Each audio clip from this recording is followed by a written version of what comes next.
Hello, and welcome to the second of your three online lectures this week. In our previous lecture, we covered a basic introduction to the study of American government. I talked a little bit about the historical development of different theories of American politics and how all of those things come together in our modern political life, and how you have to have at least some kind of understanding of all the things that came earlier in order to make sense out of the various arguments and issues that we deal with today. In this video and in the next video, we're going to be covering the first chapter of your textbook. This video will cover the first four sections of the textbook, pages 2 through 20, and then the next video will cover the last five or six sections, pages 20 through 37. So the chapter, the name of the chapter is Ideas That Shape American Politics. And if you're wondering, the PowerPoint that you see on the screen is a department PowerPoint. It goes right along with the text of your book itself, and I will, for the most part, follow it, but I will deviate from time to time, so just be aware that if I say something and it isn't on the screen, that there isn't a mistake. It's just that the PowerPoint is based explicitly on the textbook. So again, the title of the chapter is Ideas That Shape American Politics. And so this chapter is about the fundamental ideas and questions that in order to understand American politics, you have to have some grasp of these fundamental questions and how we answer them today, how they've been answered in the past, competing answers that might still exist for these questions or these topics. So the first section is ask a series of questions about sort of a series of questions that you need to ask and have some kind of answer for when you're trying to figure out, or you're trying to understand American politics. I prefer to start with the question of what does government do. Your book starts with who governs, but the question of who governs is a bit secondary, because you really want to ask, like, what is the government even supposed to do? Because whenever you ask what the government's supposed to do, that necessarily that's going to color the answer to the question of who governs. So for instance, if you say we're going to have a sports team, it's like, okay, well, what sport are we going to play? You need to say, what sport are we going to play? What do we do before you decide who coaches or who do you want on your team or things like that? Because if you're going to have a basketball team, you don't want necessarily a bunch of football players because they're going to be better at something else. Or if you're going to have a swimming team, you don't necessarily want a bunch of tennis players. So the question of what does government do really comes before who rules in a sort of at least formal way. And so what does a government do? A government, well, you could ask that, and most of you would probably say, rightly, something along the lines of, well, they make laws and they enforce laws and they have some measure of responsibility for protecting us domestically with police or internationally with the military. They keep the roads in good repair, or at least they're supposed to, and they, things like public education, all sorts of that sort of thing, and that's all true in the particular sense. None of that's wrong, but at a more fundamental level, a government makes a claim that it's establishing justice. And what do I mean by that? I mean, well, justice, at least in the sort of normal political sense, means people getting their due. So justice has been served whenever a criminal is punished, because the criminal did something wrong, and his due is the punishment that he has earned for that. At the same time, the victim is rewarded or given some recompense for whatever it was that was done to them to the greatest degree possible. So they're getting what's due to them. That's the sort of normal political sense of justice. And so then the question is, okay, well, what are we due then? What are people due? What do we deserve? And like I said in yesterday, or in no, not yesterday, but in the previous video, there are different opinions about this that have popped up and influenced American politics greatly throughout our history. In the founding, if you recall, what we are due is the preservation of our rights. That's why we have a government, because our rights, our natural rights, are insecure. We can't protect them ourselves. And so we come together into societies and form governments to protect those rights. And so justice is the protection of our rights, is securing our rights. Later on, the progressives would say that something along the lines of what we are due is something like the opportunity and the encouragement to be the best we can possibly be. And so, therefore, it's government's responsibility to have programs and to have policies that push and make us the best we can be, in a sense, which necessarily means that you're going to have much more invasive policies. Because if they're going to be making you the best you can be, then that means they have to have a lot of input onto your private life, which would have been previously unacceptable. And in modern America, there's a sort of the idea of justice has become a sort of idea of, I suppose the best way to put it in a few words is something along the lines of radical egalitarianism, radical equality. That real justice is about the leveling or the payment for inequalities and past sins. That what's really important is that everyone be as equal as possible. That what we're all due is that everyone be as equal as possible. And so that's a big animating force in politics because government helps claims to be able to at the very least help, if not entirely do that for us. So that's the question of what does government do?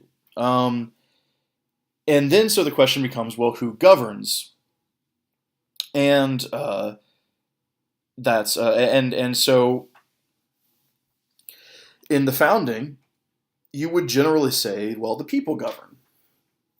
And I say in the founding, throughout all of American history, everyone would say the people are going to govern because no one wants to admit that people aren't going to govern, because then the people would be very upset. Because they would rightly think that you're taking away their power. But it would be more true, at least, in the founding. Because the government has a sort of limited role, and it has vast powers, but for very particular limited ends. And by caging it with those particular limited ends, that leaves most of human life open. And insofar as we are concerned about whatever government it's doing, it's primarily ruled by the people, at the very least, through their elected representatives. However, the progressives were much more along the lines of elite rule. Why? Well, because if the purpose of government is to make you better, is to make you the best that you can be, the best you that you can be, then you don't. That's not an egalitarian proposition.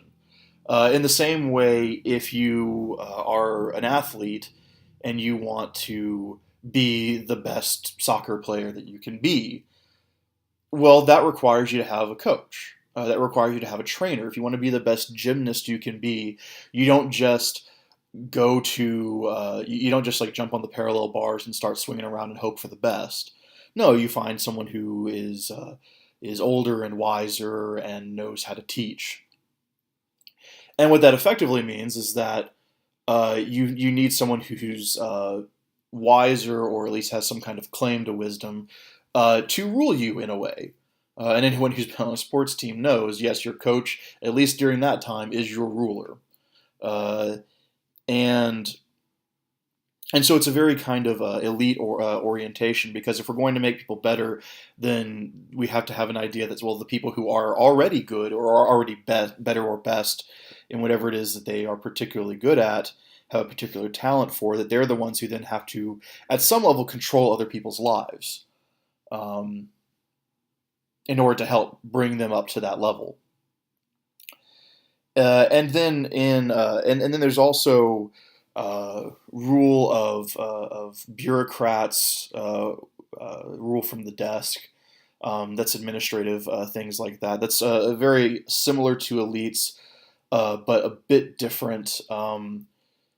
It's how do I put this? Bureaucrats are elites, but elites aren't necessarily bureaucrats, because bureaucrats are certainly elites in the sense of they tend to be concentrated in places of power. They tend to have a disproportionately large amount of power, and it tends to be and they tend not also not to be elected. They're appointed presumably because they're good at something. Um, Whereas an elite simply could be someone who, maybe you're an economic elite, maybe you come from a long line, you're a Rockefeller or something, you come from a long line of industrialists, and so you aren't necessarily a bureaucrat, but you still have influence. You're still one of these people who walks the halls of power and has the ear of legislators and things like that. um, and then so that's two of the questions of what does government do and who governs. And the final question, really, that I want to think of for this section is what influences politics? Um, your book has four influencing factors. They call them the four I's: ideas, institutions, interests, and individuals. And that's a fair enough model to use, so I'll go ahead and work from that. What is it? Ideas. How do ideas influence politics? Well, that's pretty obvious. We have all sorts of ideas um, about equality, for instance. So we have this belief that people are equal in some way, at least politically, if not more in other ways. And so uh, you have ideas about equality, ideas about different sorts of things can have a huge impact on politics. Ideas about what's just, what's right and wrong.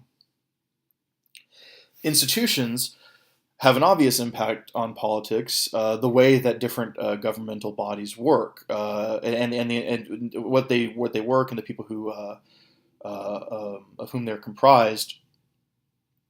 Uh, so, for instance, the difference between the Senate and the House of Representatives has a huge impact on politics, because the Senate is tends to be have a different character than the House. The House of Representatives, the members of the House of Representatives are elected every 2 years.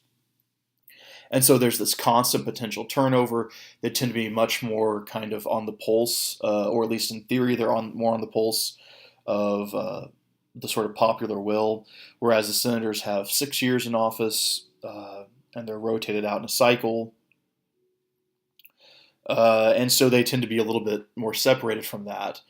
And so just having those different kinds of institutions is going to have different, within the same branch even, they're going to have their own character, and they're going to have an influence on American politics. Interests, things like interest groups. Environmentalism tends not to be something that most normal Americans, most kind of like, just normal everyday Americans, have a terribly vested interest. They don't really have a dog in that fight, or a horse in that race. They tend to maybe have a kind of vague opinion if you were to ask them directly, but in their day-to-day life wouldn't think about it twice.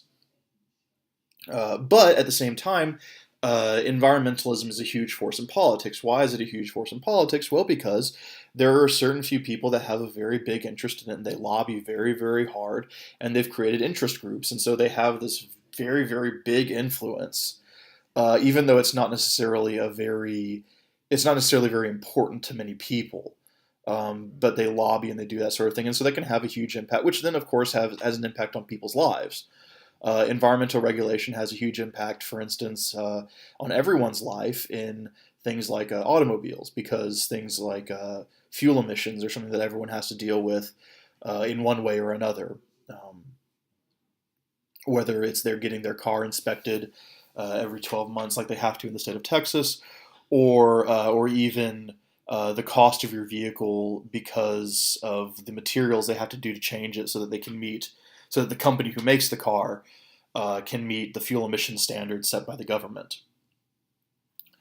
So interest can have a huge impact on American politics, and then individuals. Sometimes you have individuals who by themselves can do a whole lot. Obviously, you have an impact. We all have an impact. We vote. We do things like that. But you also get certain people who can create popular movements around themselves. A great example of that, and this is not an attempt to be for or against him, but the current president, Donald Trump, is largely a singular individual in a lot of ways, in that neither political party really likes him.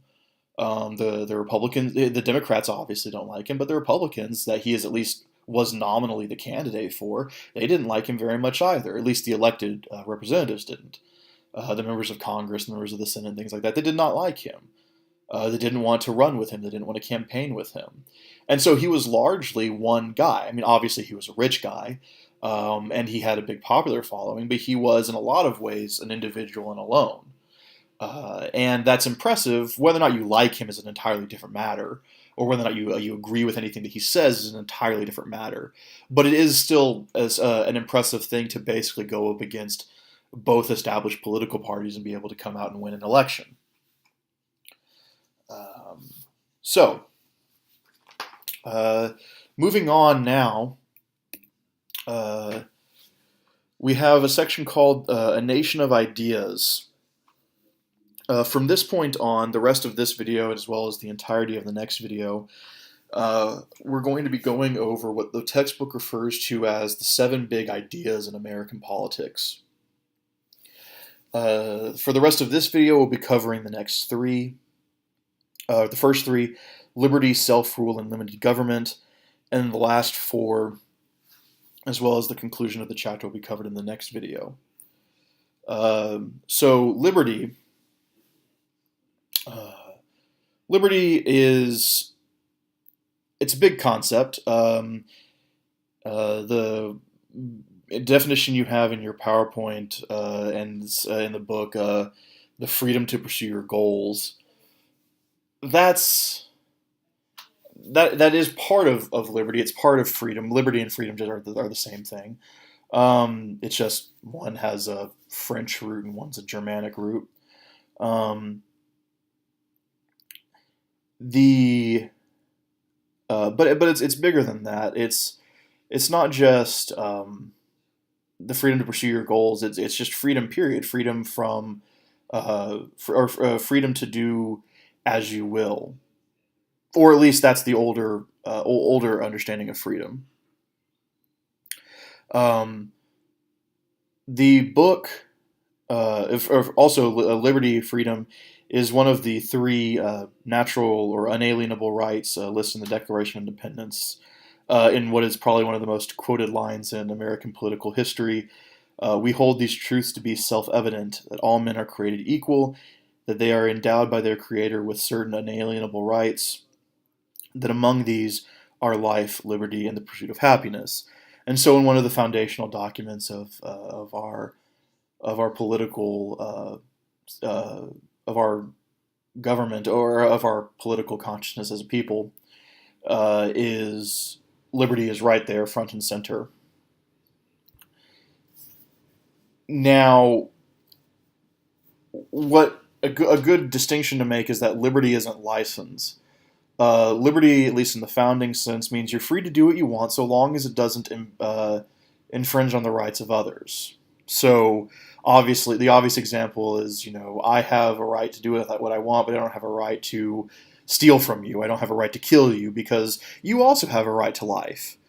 And so, if I were to attack you with the intent to harm or to kill, then I would be infringing on your right to life. And so, obviously, I don't have the right to do that. My freedom, my liberty does not include something like that. Now, the book says there are two forms of liberty, negative liberty and positive liberty. Negative liberty is what people generally think of whenever they think of liberty or freedom. Usually called freedom from external controls.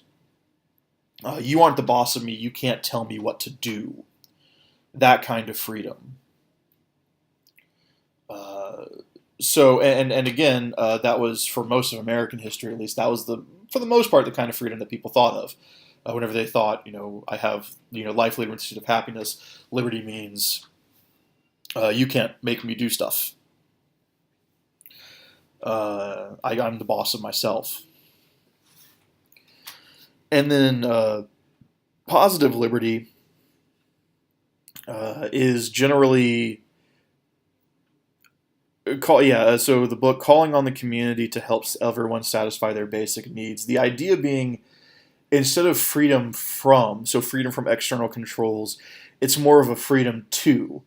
And in order to be the best you that you can be, you have to have a lot of certain basic necessities taken care of.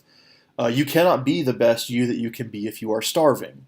You cannot be the best you that you can be if you don't have access to an education, because then you can't learn to read books. You can't improve yourself. You can't learn math or science or whatever it is that you have a natural knack for. And so society has some kind of obligation to provide for your basic needs, so that you can have this freedom, this positive liberty, this positive freedom to be the best you that you can be. Now, it's kind of hard to draw a stark line between these things because nobody really believes purely in negative liberty. And at the same time, no one believes, or at least very few people would believe, in purely positive liberty. Because even now, where we have this idea, a much more robust idea of welfare and things like that, helping people who aren't able to meet their basic needs, helping them meet those so that they can then go to school and do things like that. They don't have to spend all of their time before just trying to make enough money to live. But at the same time, there are certain things that we still, at least as a people, are very uncomfortable with. Like we don't want the government telling us, like getting into all of the particulars of our lives, and controlling every little facet of it. Where we draw the line might be different depending on the person, but everyone generally has a line where they say, "Look, I'm fine with you helping me out, but do not cross this line." There's some point where you want to kind of fence yourself off and say, "No, this is just me, and you shouldn't be involved." And by the same token, at least in the American context, there was never a time where welfare didn't exist in this country. Welfare has existed so long as there have been people so long as there have been people who needed help. Um, it was just generally not taken care of at the federal level. It was taken care of usually by local towns, churches. Families would help their own. Obviously, that would be the first thing. Then your church, if your church couldn't take care of, maybe a parishioner who has fallen on hard times, you would have the city. You had all sorts of laws in the books in cities and counties and states that were designed to help people who were poor, who were out on their luck, and things like that. And so, even though you had a time, even though the dominant theory was this negative liberty theory, there was never a time where we just said, "Oh well, the government isn't going to do anything and we just kind of throw you to the wolves and let you fend for yourself. And so there isn't really a hard line between these two things. So instead of thinking of it as, oh, there was a time where it was negative liberty and now we're positive liberty, or anyone, or don't think of it as anyone who is a proponent of what we would call negative liberty necessarily means that they don't want to help anyone else. That's a false choice. And so it's a matter of what you emphasize. Really, it's not a matter of one or the other. It's a matter of what has precedence. Okay, so the next of the seven big ideas is self-rule. The next line after in the Declaration of Independence, after life, liberty, and pursuit of happiness, is that to secure these rights, governments are instituted among men, deriving their just powers from the consent of the governed. So the question is, well, why is it that just government or the just powers of government are from the consent of the governed? Well, it's because all men are created equal. Now, what that means is that all men, insofar as their natural right, and whenever I say men, I mean that in the generic mankind sense of the word, not just biological males, and not just whites either. It really didn't mean that; it meant everyone. That they are all equal in their rights. They all are equally free. They all have an equal right to life and liberty and the pursuit of happiness. That doesn't mean that everyone is the same. That doesn't mean that everyone's as smart as everyone else. It doesn't mean that everyone has the same skills as each other, because that's obviously not true. Some people are tall and some people are short. Some people are good looking and some people are ugly. Some people are very, very smart and some people are very, very dumb. And that's just how people are. And so obviously equality doesn't mean equality of intelligence or skills or anything like that. What it means is that you're equal with respect to your rights, that we're all equally free. At least in part in the older understanding, because we're all men made in the image of God. At least that's the old part of the older understanding. And like I said before, that does include things like black slaves. Like, they were considered men who were by rights free. Now you say, but they had slaves. Yes, they had slaves. Everyone had slaves. Slavery was all over the world. And yes, the Americans did. The Americans of the founding did not completely live up to their principles, but no one lives up completely to their principles. And in fact, they did a pretty good job of it, because in the founding era of the United States was an era of unprecedented emancipation. Emancipation like the world had never seen occurred during the American founding.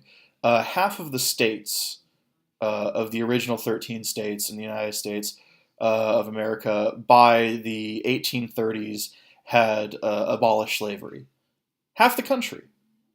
And the half of the country that didn't do it because it was a much more integral part of their economy. It's very hard to get rid of it.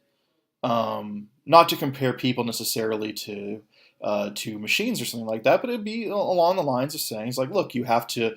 If we just said, oh gosh, something along the lines of, if you have an area where they produce cars, and you say you aren't allowed to build cars anymore, or you can't use the machines that you use to build cars, you have to start building them another way, there's going to naturally be resistance against that, because they have a way of doing things. It's a very integral part of their lives and their economy, and so it didn't work out there. But emancipation was a huge thing in the United States, and it lasted for a very long time. And there's a lot of complicated reasons why it didn't take hold in the South.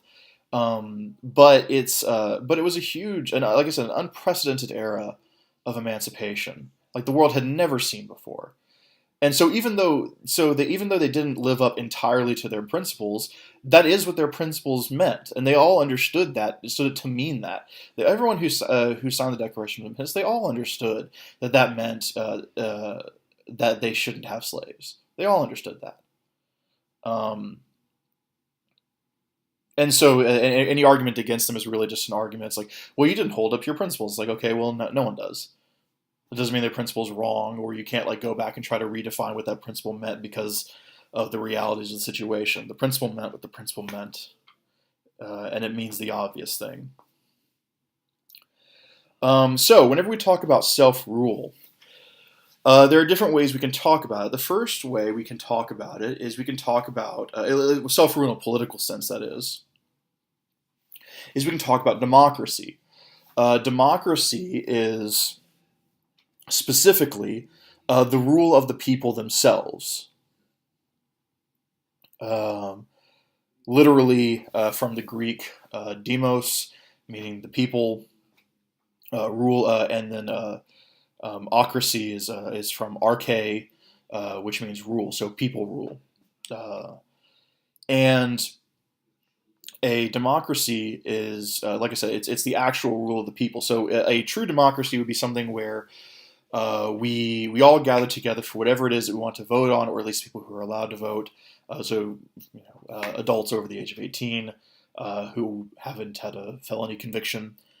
And they come together, and whenever we say, well, we're thinking about this law, and they discuss it for a while, and then everyone votes on it, and it's actually done by the people. This is really hard to do outside of a small place, obviously, because there's millions and millions, hundreds of millions of people in this country. It'd be really hard for us all to vote on every little thing. Also, so it's difficult, but there are pros and cons for it. Just being difficult isn't necessarily an argument against it. There are pros and cons. The obvious benefit of democracy is that it's direct and immediate direct and immediate rule of the public will. It's exactly what the people want when they want it. So there isn't any kind of intervening thing. There's no one who can betray your trust. Whatever is voted on is what at least the majority of the people wanted. There isn't, there's no politician who goes back on his campaign promises. Things like that. However, on the negative end, people tend to be, especially in large groups, swayed by their passions. They can get very, very angry. Mobs can get very, very angry. And they can demand things that if they were, calm and thinking clearly, they wouldn't want. A great example of this from antiquity is in the History of the Peloponnesian War by Thucydides, which is a great book, and if you ever have the opportunity, you should read it. But the point is, the Peloponnesian War was primarily between Athens and Sparta, and the Athenians at one point in the war were allied with the Mytileneans, which was another city on the island of Lesbos. And the Mytileneans decided that they would rather be allied with the Spartans. And the primary reason for that was that Athens was a democracy, and the Mytileneans weren't. They were an oligarchy, and which is the same kind of government that Sparta had, or the same general kind of government that Sparta had. And so they said, we'd rather be allied with the people who share our form of government. And so they betrayed the Athenians. And anyone who's dealt with betrayal knows that it hurts, knows that it makes you angry. And so in a fit of rage, after the Athenians had put down the Mytilenean rebellion, they sent the Mytileneans sent a commander and some troops to talk about their surrender and their terms of surrender. And the Athenians, in a fit of rage, executed all of them and sent out a ship with the orders to kill to their soldiers that were at the other city, and they had orders to kill all of the men and sell all of the women and children to slavery, and that'll teach them a lesson about betrayal. Um, and then, as Thucydides tells us, they all went to sleep, and they woke up the next morning, and they were horrified at what they had decided to do. They said, "Wow, we were really angry yesterday. We made a really bad decision." And so they changed their minds, and they've had a debate, and eventually decided to spare them. And they had to send another ship out that had to row through the night. And there's a very dramatic scene in the book where just as the first ship has arrived and they've given over the orders and they're about to start killing people, the second ship arrives and is able to stop them. So for this very dramatic thing. But the point is that in a democracy, people can kind of lose their heads whenever you have a large group of people talking about a contentious issue. Now, another form of self rule is a republic. The difference between a democracy and a republic is that in a republic, the people don't rule directly. Instead, they elect individuals from among themselves, and then that individual goes on to a deliberative body and then represents the people who elected him. And so this is generally our form of government for the most part. We elect members of the House of Representatives. For our congressional district, we elect two senators to represent us for our state, and they all go off to Washington D.C. By this, you also elect state senators and representatives that go off to Austin, or in local politics, you can elect individuals to represent you on the city council. And so the idea is that this gets around the numbers issue. So obviously we can't have everyone, even in a place like Alvin. Alvin has a larger population of citizens than Athens had. Alvin has somewhere around 30,000 people or so in it. Athens had, I think, 10,000 people during the Peloponnesian War who would have been eligible to vote. And so you're talking about, that isn't the total number of people who were in Athens because only men of a certain age were allowed to vote. So foreigners couldn't vote, obviously, and women couldn't vote, and children couldn't vote, and slaves couldn't vote, and all that. But your voting population of Alvin is probably similar to, or maybe a bit more than the voting population of Athens during the Peloponnesian War. And so that's, a lot of people. It's kind of hard to do it whenever you have those numbers. We can't all, go to NRG Stadium and hold votes. That would be ridiculous. So what we do is we elect people, and then the idea is they sort of form they're representing the interests of the people who have elected them, and so they go and they can have a little bit more of a reasoned debate because it's a smaller group of people. It's not so much of a mob. And they can, at least in theory, keep their heads a little bit better. Now, of course, the problem with this is that there's a disconnect between the elected representatives and the people, especially as population grows uh, and the number of elected representatives doesn't increase in proportion. You end up with one representative representing a lot of people. So uh, some people argue that it's really unfeasible for one person to represent accurately 600,000 people. That it just can't be done. That in reality you're not really representing them in any meaningful way. And so the question is, well, what do we have? We This kind of gets back to the question of who governs. In the instance of a democracy where the people are ruling, we have instances of that. In a very obvious way, the people elect. Well, you have things like direct votes on various things, different propositions for your local government or state government. People will directly vote on those things.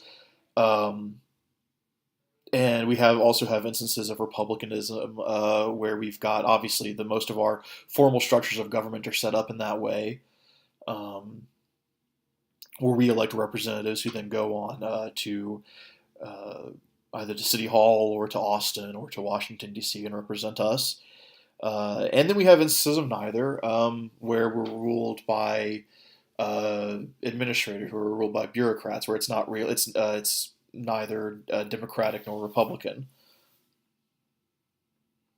And again, this mixed system is largely a result of historical development. It's not. It wasn't a plan in the beginning to have this very kind of confused system where you have elements of democratic rule, and you have elements of republican rule, and you have elements of bureaucratic rule. In reality, our government was set up to basically be a republican style government where you have representatives. The democratic additions came later, along the same time as the bureaucratic ones did. So the last section we'll cover in the last few minutes of this video is limited government. Now, your book makes a big deal about limited government, and it, it talks about the differences between conservatives and liberals, and how liberals are generally in favor of more government, and conservatives are confused, and in some cases they want more government, in some cases they want less government. And my take is a bit different from the book, and so I'm just going to give you my take, and you can make of that what you will. In the beginning of American political life, you had, in a way, limited government, in a way, unlimited. What you had was you had vast powers, vast powers given over to the government, but only for limited ends. And so what that means is that you say, for instance, we're going to give you vast plenipotentiary powers for things like the national defense, for things like the military, but it's got a specific use. It's for use in our defense. Or we're going to give you vast powers over certain kinds of taxation, but only over those certain things. And so the idea was you give them all sorts of power because they need the power to do what they're responsible for, but you only give them certain tasks, certain legitimate ends that they're supposed to be doing. And that's how you limit government. Now, the most of American history, at least in the, if we're looking at it through the lens of understanding the development of limited government, is a story of consistently trying to increase those ends. So keeping the idea of vast powers to accomplish the ends, but instead of having limited ends, we constantly want to increase what ends are legitimate to use these vast powers. So in the progressive period, you had the introduction of the administrative state having control over radio waves and train schedules and environmental aspects and things like that, as well as public education. You had a huge influx of government power in that because you increased the ends of government to, or at least the ends of the federal government to include all of these things under its purview. And in the sort of modern setup we have, the post '60s America that we live in, that a lot of that is oriented toward new rights, rights that we have, things like we have civil rights movements, we have gay rights, we have all sorts of things. And the government is in some way supposed to be protecting all of these new rights that weren't really rights under the older sense or at least not rights in the same way as the older sense of government, the older way we talked about rights in the founding. And this is done either by, and so you say, well, how are we expanding these ends? Isn't that the point of a written constitution, that these ends are actually written out, the purposes of government are actually written out, what government can and cannot do is actually written out? And the answer is yes, it is written out, but the answer is that people don't care. So what the way this is done is either by rejecting the Constitution. So the early progressives were very big on rejecting the Constitution and rejecting it, saying it was old, it's worn out, it's not what we need anymore. And you still get vestiges of that from time to time. But the much more effective rhetorical tactic is to co-opt the Constitution, the idea of a living Constitution, which is really that's just saying that you don't actually believe in what the Constitution says, and so you're going to reinterpret it to go with the times. Um, which is, I mean, I'm not saying that's wrong. I'm just saying that it's not. It's a bit disingenuous to try to claim that the Constitution actually has somehow a provision that somehow gay rights are protected under the Constitution. That's kind of a silliness because the founders obviously not would have not wanted that at all, and no one who wrote the thing or voted for the thing ever would have thought along those lines. That isn't to say that gay rights are wrong. That's just to say if you want them and if you think that they're right, then just say that it's new and say that it's new and the way we used to do things were wrong, and that we're doing it right now. And but instead, because people have an attachment to the Constitution, we don't like rejecting it. That didn't work out well for the early progressives. They found out very quickly that people had an affection for the Constitution, an affection for the Declaration, and they didn't want people stomping all over their history. And so people like FDR, Franklin Delano Roosevelt, the president during the Great Depression, and most of World War II, they figured out it's a lot better rhetorical tactic to co-opt the language of the founding. And the big takeaway I want to have, the last message for this video, because it needs to end, is that no one really believes in limited government anymore, or at least no one who's active in politics believes in limited government. It's just a matter of how much government you're uncomfortable with. That's left, right, center. No one believes in limited government the way the founders believed in limited government. They might use the term, but they really don't. They're all basically fine with big government. They're just only fine with it for the things that they approve of. And those don't necessarily, and often don't, are against the actual ends of the Constitution. That doesn't say it's right or wrong. I'm just saying that's what it is. And with that, I'll end this video, and we'll finish the chapter in the third and final video for this week.